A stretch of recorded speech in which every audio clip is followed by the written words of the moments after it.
આપણા સેવાના ક્રમમાં તમે જુઓ તો 4 પ્રકારથી પ્રભુનું ભજન થાય છે. બ્રહ્મ ભાવ, વાત્સલ્ય ભાવ, બાલ ભાવ. બીજું, ઠાકોરજી ગુવાળ છે અને એટલા માટે એમની દિનચર્યા જોવા જાઓ ને તે ગ્વાલની છે. અને ચોથું, પ્રભુ બ્રજના રાજા છે એટલે રાજા જેવો અહોભાવ પણ છે. આ 4 પ્રકારથી પ્રભુ સેવનીય છે. એટલે જ આપણે ત્યાં જ્યેષ્ઠાભિષેક આદિ બધું થાય. બ્રહ્મ છે એ આનંદ માત્ર કરપાદ મુખોદરાદિ, એ વેદમાં વર્ણિત આનંદ જ બ્રજમાં પધાર્યો છે. એનો આ ઉત્સવ છે અને એટલે જ તો મહામહોત્સવ છે. બ્રહ્મ ભાવ. બીજું, બાલ ભાવ, વાત્સલ્ય ભાવ. નાનું બાળક છે, ભલે બ્રહ્મ છે પણ અત્યારે બાલક બનીને છે એટલે જેવી કાળજી બાળકમાં રાખી એવી ઠાકોરજીમાં રાખી. ત્રીજું, ગોપાલનો ભાવ, ગ્વાળનો ભાવ. એ ગ્વાલા છે ઠાકોરજી એટલે પ્રભુની આખી એ દિનચર્યા એ બ્રહ્મ જેવી નથી, નહીં તો આખું પૂજન પદ્ધતિ થાય. એ ગુવાળ જેવી છે અને એટલા માટે ઠાકોરજી ગૈયા આરોગે, ગાયોને લઈને ચરાવવા પધારે, અનવસર થાય, ઉત્થાપન થાય, સંધ્યાર્થી ગાયોને લઈને પાછા પધારે. જેવા એક ગોવાળની દિનચર્યા હોય એવી દિનચર્યા આપણા અષ્ટયામના ક્રમમાં છે. તમે જોવા જાઓ તો ગોવાળ છે અને અહોભાવ કેવો, વ્રજના રાજા છે. વ્રજરાજ વિરાજિત ગોચવરે, એ વ્રજના રાજા છે. નંદ બાબા રાજા છે અને પ્રભુ એમના બાળક છે એટલે વ્રજના રાજા ઠાકોરજી. એટલે અહોભાવ રાજા જેવો, એટલે શિંગાર રાજા જેવા આવે. ભોગ કેવો, રાજભોગ, રાજા જેવો ભોગ. વસ્ત્રો રાજા જેવા. એટલે આ 4 ભાવ સેવાના ક્રમમાં હોય છે. એ જ રીતે અહીંયા ગોપીજનો કહે છે કે પ્રભુ જ્યારે આપ ગાયોને લઈને ગૌચારણ કરવા પધારો, ચલસી યદ વ્રજાન ચારયન પશુ, અને ખુલ્લા પગે પધારો. સીધો સાદો અર્થ કરું તો એ થાય કે આપ જ્યારે ખુલ્લા પગે ગાયોને ચારવા વનમાં પધારો અને વનમાં જ્યારે આપ પધારો છો ત્યારે ગોકરું હોય, કાંટા હોય, કાંકરા હોય આપના પગમાં વાગે, પણ આપના ચરણ તો અમે હૃદયમાં પધરાયા છે એટલે અમારા તો હૃદયમાં વાગે. એ કાંટો જે આપના ચરણમાં વાગ્યો હોય આપના તો ચરણમાં, પણ અમારા હૃદયમાં સીધો પૂજે. ચલસી યદ વ્રજાન. આપ જ્યારે ગાયોને લઈને પધારો, એકવાર બધી ગોપીઓ ભેગી થઈને યશોદાજીને કહેવા લાગી, યશોદા આ તું ઠીક નથી કરતી. કેમ શું થયું? આ લાલનનું તું ધ્યાન નથી રાખતી. કેમ શું ધ્યાન ન રાખ્યું? આ તારો લાલન રોજ ખુલ્લા પગે ગાયો ચરાવવા જાય, કાંટા કાંકરા ગોખરું એને લાગે અને એને કેટલો શ્રમ પડે, એને મોજડી તો પહેરાવ. યશોદાજીને તો વાત સાચી છે, મેં ધ્યાન નહોતું આપ્યું. સારું થયું તમે ધ્યાન દોરાવ્યું. હમણાં જ રત્ન જડિત મોજડી સિદ્ધ કરાવું. અને રત્ન જડિત મોજડી સિદ્ધ કરાવી અને કરાવીને લાલન ગૌચારણ કરવા જતા હતા એટલે મૈયાએ બોલાવે, લાલન અહીંયા આવો. આ શું છે મૈયા? લો આપના માટે રત્ન જડિત મોજડી સિદ્ધ કરાવી છે, આજથી આપ ધારણ કરીને પધારજો.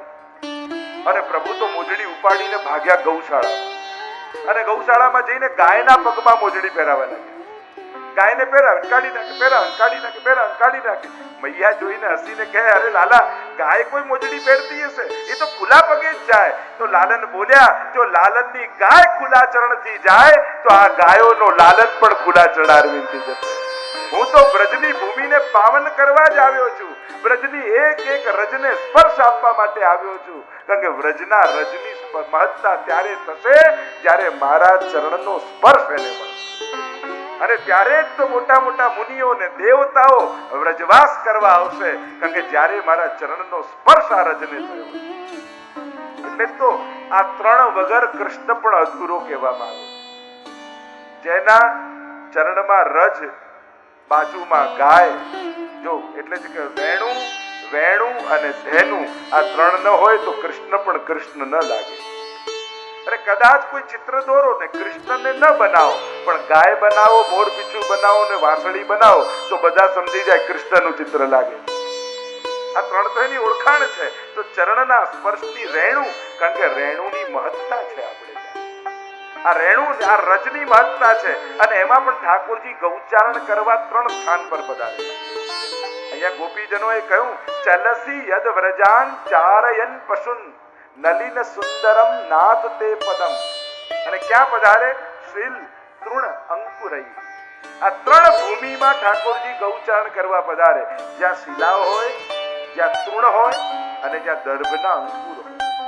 મહાપ્રભુજી સુબોધનીમાં સમજાવે 3 પ્રકારની ભૂમિ, રાજસી, તામસી અને સાત્વિક. આ 3 પ્રકારની અલૌકિક તામસ, રાજસ, સાત્વિક ભૂમિ છે. એટલે કે શીલ ક્યાં હોય? શીલાના નાના શીલાના ટુકડા ક્યાં હોય? તો કે ઠાકોરજી ગૌચારણ કરવા ગિરિરાજજી ઉપર રોજ પધારે, અને ગિરિરાજજી ઉપર પધારે તો ત્યાં શીલા વાગે.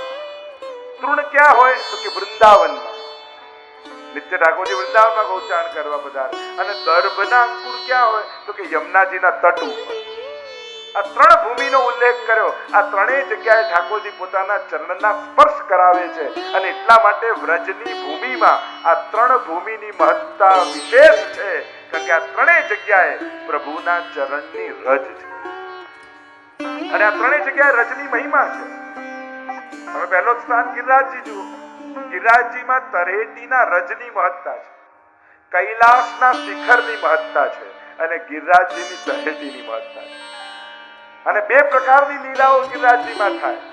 2 સ્થાનની મહત્તા, બાલ લીલા તરેટીમાં, કિશોર લીલા ગિરિરાજજીની કંદરાઓમાં થાય. પણ તટમાં, તરેટીમાં રજ એટલે કે વ્રજ રજ में लोटत गोविंद कुंड में नहिए तरेटी श्री गोवर्धन. મહિમા શેની છે? ત્યાં સ્પર્શ કરાવ્યો હતો એમ નથી કહેતો હું, ધ્યાન રાખજો કે ગિરિરાજજીની તરેટીમાં ઠાકોરજી રોજ ફરતા હતા એમ નથી કહેતો. સાંભળો, આજે પણ રોજ ઠાકોરજી ચરણોનો સ્પર્શ કરાવે છે એમ કહી રહ્યો. મહિમા કેમ છે વ્રજની? કારણ કે વ્રજ રોજ પ્રભુના ચરણોના સ્પર્શથી રોમાંચિત અને પુણ્યશાળી થઈ ગયું. આજે પણ નિત્ય પ્રભુ ચરણોના સ્પર્શ કરાવે છે, અને એટલે જ 2 પ્રકારે દંડવતી પરિક્રમા થાય, 2 ભાવથી. એક ઇન્દ્રનો ભાવ, કોઈક અપરાધ થયો હોય એની ક્ષમા માંગવા માટે દંડવત કરતા કરતા જેમ ઇન્દ્ર આવ્યો, એવી ભાવથી મર્યાદા માર્ગી લોકો દંડવતી પરિક્રમા કરે. અને પુષ્ટિ માર્ગી કયા ભાવથી કરે છે? તો કે વ્રજ રજ में लोटत गोविंद कुंड में नहिए, કે આ રજ રજને ઠાકોરજીના ચરણોનો સ્પર્શ છે, તો એ સ્પર્શ મારા શરીરના રોમ રોમને થાય, એ ભાવથી દંડવતી પરિક્રમા કરે. જે ઉદ્ધવજીનો ભાવ છે, વંદે નંદ વજસ્ત્રીણામ પાદ રેણુમ અભીક્ષ્ણ સહ યાસામ હરિકથોદ ગીતમ પુનાતિ ભુવનત્રયમ આશા મહો ચરણ રેણુ દિશામ હંસ્યામ. મને ગુલલતા ઔષધિ બનાવજો, જેથી આ રજનો સ્પર્શ મને મળે. તો રજનો મહિમા ગિરિરાજજીની તરેટીમાં. બીજો રજનો મહિમા વૃંદાવનમાં. ત્રીજો રજનો મહિમા યમુનાજીની તટમાં, ચરણ પંકજ રેણુ શ્રી યમને જુદે. ઠાકોરજીના ચરણની રજ. બીજી જગ્યાએ રજ એ પ્રદૂષણ છે, યમુનાજીમાં રજ એ આભૂષણ. યમુનાષ્ટકમાં તમે બોલો છો ને, તરંગ ભુજ કંકણ પ્રકટ મુક્તિકા વારુકા. હા, યમુનાજીની લહેરોમાં જે ચળકાટ છે શેનો છે? તો મહાપ્રભુજી કે તરંગ ભુજ, અને ચળકતા જે ચળકાટ છે એ રજ નથી, પણ કંકણમાં રહેલો મોતી છે. એમ બીજે ક્યાંક રજ ભળે તો પ્રદૂષણ જેવું લાગે, યમુનાજીમાં આભૂષણ છે, કારણ ઠાકોરજીના ચરણની રજ. યમુનાજીની વિશેષતા જે છે, આમાં રજ પણ છે અને રસ પણ છે. એટલે જ મધુરાષ્ટકમાં મહાપ્રભુજીએ શબ્દ પ્રયોગ કર્યો રેણુર મધુર. આ રેણુ પણ મધુર, અને મધુર એટલે શું? રસમય છે. મધુર શબ્દ એટલે મીઠું નહીં, રસમય, અલૌકિક રસમય, ભગવદ રસમય. એટલે કે રેણુર મધુર. રેણુ પણ મધુર છે, એટલે કે સાધારણ રજ નથી, એ ઠાકોરજીનો ટપકેલો રસ છે. એટલે રજને પણ સાધારણ ન માનતા. मुक्ति कहे गोपाल सो मेरी मुक्ति बताए और ब्रजरज उड़ी मस्तक लगे तो मुक्ति मुक्त हो जाए. आपना चरणारविंद ने श्रम प्रदो जो सुंदरताનો અનુભવ તો પહેલા કર્યો ઠાકોરજીનો. આ શ્લોકમાં ગોપીઓને સુકોમલતાનો અનુભવ થયો. સુંદરતાનો અનુભવ તો બધાને થાય, એ તો દર્શન કરવા જેટલા આવ્યા હોય એ બધા જ પ્રભુ સુંદર છે એ અનુભવ બધા જ કરે, પણ સુકોમલ છે એ તો એને જ થાય જેની ગોદમાં લાલન ખેલતા. જેના ઘરે ઠાકોરજી વિરાજતા હોય, જે રોજ પ્રભુના ચરણોનો શ્રીઅંગનો સ્પર્શ કરતા હોય, એને અનુભવ હોય કે મારો લાલન કેટલો કોમળ છે. કારણ કે કૃષ્ણની સુંદરતાનો જ કેવલ અનુભવ કરવો એ અધૂરો અનુભવ. ભલે તમારી સામે આવીને ઠાકોરજી ઉભો હોય, પણ એ પણ સાક્ષાત્કાર હોઈ શકે, પણ સ્વાનુભાવ તો ત્યારે થયો કહેવાય જ્યારે એની સુકોમલતાનો અનુભવ થાય. કદાચ પ્રગટ થઈ જાય, દર્શન આપી દે, તે સાક્ષાત્કાર કહેવાશે. પુષ્ટિ માર્ગમાં સાક્ષાત્કાર નથી, અહીંયા તો સ્વાનુભાવ છે.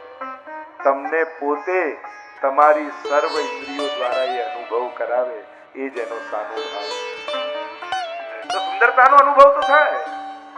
કેવા એ સુંદર છે એ તો ઘણું ગાયું, પણ કેવો એ કોમળ છે એ તો આપણા અષ્ટછાલ ભગવદીઓએ અનુભવ કરાવ્યો, આપણા આચાર્યોએ અનુભવ કરાવ્યો. મહાપ્રભુજી આદિ નવનીતલાલ પર કેવી કૃપા. નવનીતલાલ તો કે હું તો આપની જોડે સૈયાજીમાં પહોંચીશ. વાર્તા પ્રસંગો તો જુઓ, ગજ્જન ધાવનની વાર્તામાં કેવા અનુભવ કરાવે. કેવા કોમળ પ્રભુ છે.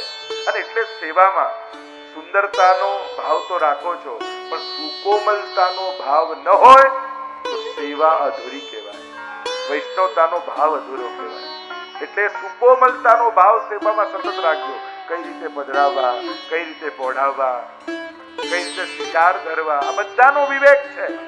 એ તો ઘણા લોકો શિકાર કરે ને તો આ યોગાસનના બધા યોગ કરાવી નાખે. આમ કરે ઠાકોરજીને, આમ કરે ને નુકુળ ધરાવા તો ઊંધા કરી દે, શીર્ષાસન કરાવી દે. અરે આ રીતે શિંગાર થાય? ઠાકોરજી હલવા ના જોઈએ, સીધા રહેવા જોઈએ. અને એ ચતુરાઈ સેવકમાં હોવી જોઈએ કે પ્રભુને ઓછામાં ઓછો શ્રમ આપી કઈ રીતે સર્વ શિંગાર પ્રભુને ધરાવવો. આ કુશળતા હોય. પધરાવો તો પણ કઈ રીતે પધરાવો. ઘણા તો આમ ડોકથી લઈને આપે, લો અમારા લાલ. અરે આ કોઈ ખીલોનો છે? અરે પુસ્તાવ્યા ના હોય તોય પકડવાનો, પોઢાડવાનો, પધરાવવાનો આ વિવેક તો હોવો જ જોઈએ વૈષ્ણવમાં. ના અમારા પુસ્તાયા નથી પણ ઠાકોરજી તો છે કે નહીં?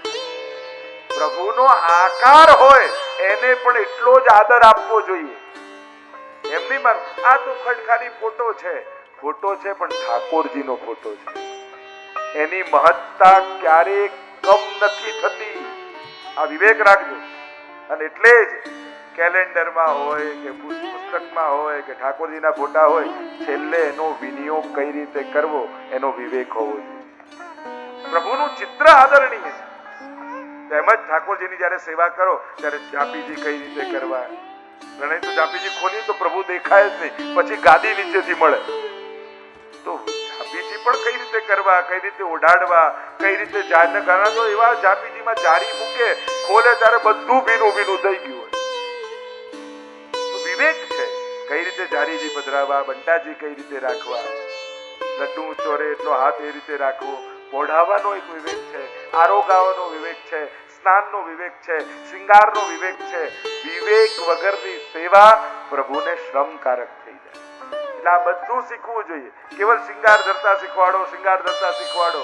હા, એ કદાચ તમે YouTube પર કે કોઈની પુસ્તક વાંચીને શીખી જશો, પણ સુકોમલતા તો કોઈ ભગવદી વૈષ્ણવ સાથે સેવા કરી હશે ને તો જ આવડશે.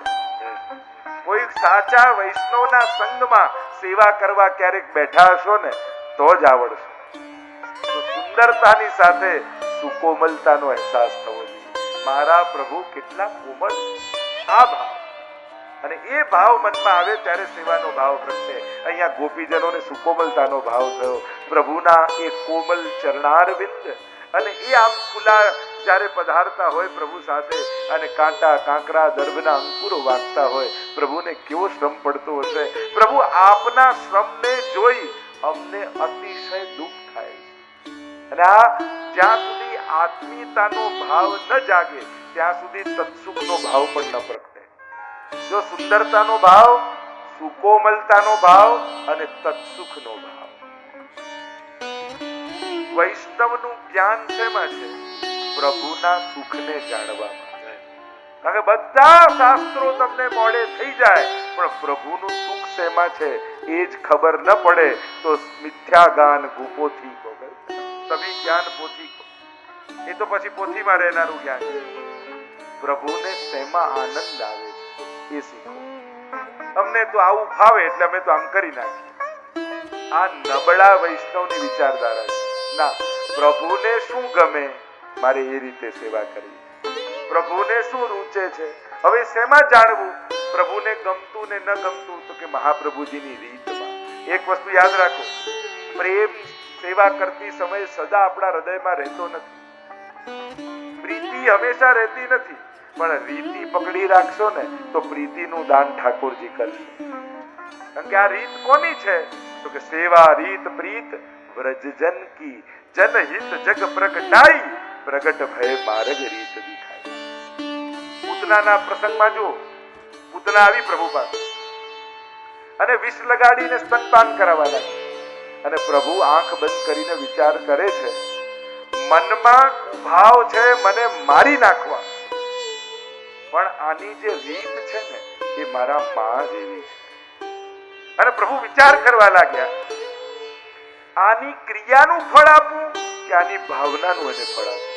જો ઘણીવાર લોકો એમ કે ભાવ વગર સેવા કરો તો શું કામનું.